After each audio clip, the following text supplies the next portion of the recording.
Hello friends, welcome to Sunitha kitchen. ఈరోజు మన ఛానల్లో ఎంతో రుచికరంగా ఉండే నువ్వుల లడ్డూలను ఎలా ఈజీగా ప్రిపేర్ చేసుకోవాలో చూసేద్దామండి. ఈ నువ్వుల లడ్డూలలో ఓన్లీ నువ్వులే కాదండి, ఇమ్యూనిటీని పెంచే ఎన్నో రకాల దినుసుల్ని యాడ్ చేశాను. అందువల్లే ఆరోగ్యానికి కూడా చాలా మంచిది, రుచికరంగా కూడా ఉంటాయి. ఇప్పుడు తయారీ విధానాన్ని చూసేద్దాము. ముందుగా అయితే స్టవ్ వెలిగించి ఒక కడాయి పెట్టుకొని అందులోకి 1 కప్పు దాకా వేరుశనగ గుళ్ళు లేదా పల్లీలు వేసుకోవాలి. మనం ఈ లడ్డూలకు ఉపయోగించే దినుసులన్నింటినీ కూడా ఒకే కప్పుతో మెజర్ చేసుకోవాలండి. అప్పుడే మనకి పర్ఫెక్ట్గా వస్తుంది ఈ లడ్డూ రెసిపీ అనేది. వీటిని ఒక 4-5 నిమిషాల పాటు డ్రై రోస్ట్ చేసుకున్న తర్వాత వీటిని ఒక ప్లేట్లోకి తీసి పక్కన పెట్టుకుందాము. ఇప్పుడు ఇదే కడాయిలోకి ఒక 1/2 కప్ దాకా మినపగుళ్ళు లేదా మినప్పప్పు వేసుకోవాలి. ఏవైనా పర్వాలేదు. ఈ మినపప్పును కూడా ఇలాగే డ్రై రోస్ట్ చేసుకుందాము ఒక 3-4 నిమిషాల పాటు. మినప్పప్పు వేగుతూ ఉంటే మంచి అరోమా వస్తుందండి. మనం సున్నుండలు చేసేటప్పుడు మంచి వాసన వస్తుంది కదా, అలాగే ఉంటుంది. ఇప్పుడు ఇందులోకి 1/2 కప్ దాకా పెసరపప్పు వేసుకోవాలి.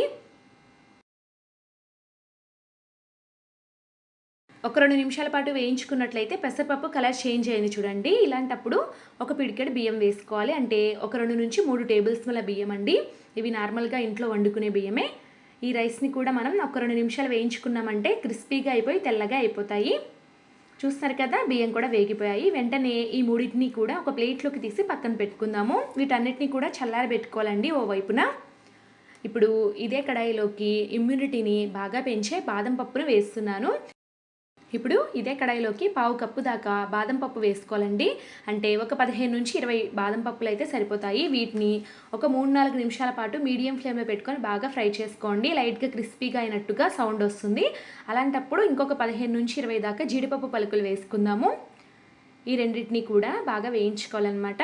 కాసేపటి తర్వాత చూస్తే జీడిపప్పు పలుకులు కూడా బాగా వేగాయండి. వెంటనే వీటిని కూడా ఒక ప్లేట్లోకి తీసి పక్కన పెట్టుకుందాము. చివరగా ఈ కడాయిలో 2 కప్పుల నువ్వులు యాడ్ చేస్తున్నాను. నేను ఇక్కడ తెల్ల నువ్వులు వాడుతున్నానండి. తెల్ల నువ్వులే వాడాలని ఏమీ లేదండి, నల్ల నువ్వులైనా కూడా వాడవచ్చు. మీకు ఏవి అందుబాటులో ఉంటే ఆ నువ్వులు వాడుకోండి. ఇవి ఒక 3-4 నిమిషాల్లోపు బాగా వేగిపోతాయి. కలర్ చేంజ్ అయిపోయి మంచి అరోమా వస్తూ ఉంటుంది. అలాంటప్పుడు వెంటనే స్టవ్ ఆఫ్ చేసేసుకోవాలన్నమాట. అలాగే ఈ నువ్వుల్ని ఒక ప్లేట్లోకి తీసి పక్కన పెట్టుకోండి, లేకపోతే ఈ వేడికి ఈ నువ్వులు అనేవి మాడిపోయే అవకాశం ఉందండి. ఇప్పుడు వీటిని చల్లారబెట్టుకుందాము. ఇప్పుడైతే ఒక చిన్న మిక్సీ జార్ తీసుకోవాలండి. చిన్న మిక్సీ జార్లో అయితేనే ఈ దినుసులన్నీ కూడా మెత్తగా గ్రైండ్ అవుతాయి. ముందుగా నేను పెసరపప్పు, మినపప్పు, బియ్యాన్ని యాడ్ చేస్తున్నాను. వీటినైతే మెత్తని పౌడర్లా గ్రైండ్ చేసుకొని ఒక ప్లేట్లోకి తీసేసుకుందాము. నెక్స్ట్ మనము ఈ మిక్సీ జార్లోకి బాదం పప్పు, జీడిపప్పు, వేరుశనగ గుళ్ళు వేసి వీటితో పాటు ఒక 2-3 యాలకుల్ని వేసుకోవాలి. మంచి ఫ్లేవర్ వస్తుందండి ఈ లడ్డూలలోకి.